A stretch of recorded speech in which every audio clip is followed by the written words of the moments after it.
ఇక్కడ ముల్లంగి క్యారెట్ రెండు కూడా నేను ఇట్లాంటి చిన్న డబ్బాలో వేసాను.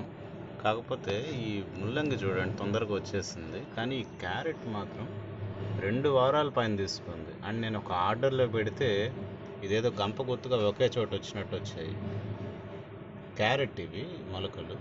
సో చాలా టైం పడుతుంది, ఇది అప్రాక్సిమేట్లీ 2 to 3 months దాకా పడుతుంది. నేను ఒకసారి వెరిఫై చేయాలి.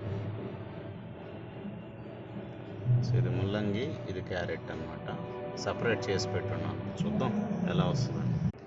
అండ్ ఇటు సైడ్ వచ్చి పైనాపిల్ ఒకటి వేసాను, ఒక చిన్న వాటర్ క్యాన్లో. లాస్ట్ టైం ఒక 2 వచ్చాయి. ఆ తర్వాత ఒక పైనాపిల్ పైన వాటిని కట్ చేసి ఇలా సెట్ చేయడం జరిగింది. సో గ్రోత్ అయితే స్టార్ట్ అయి ఉంది, బట్ టైం విల్ టేక్, చాలా టైం తీసుకుంటుంది ఇది. వైలెట్ క్యాబేజీ కూడా గ్రోత్ అయితే స్టార్ట్ అయింది.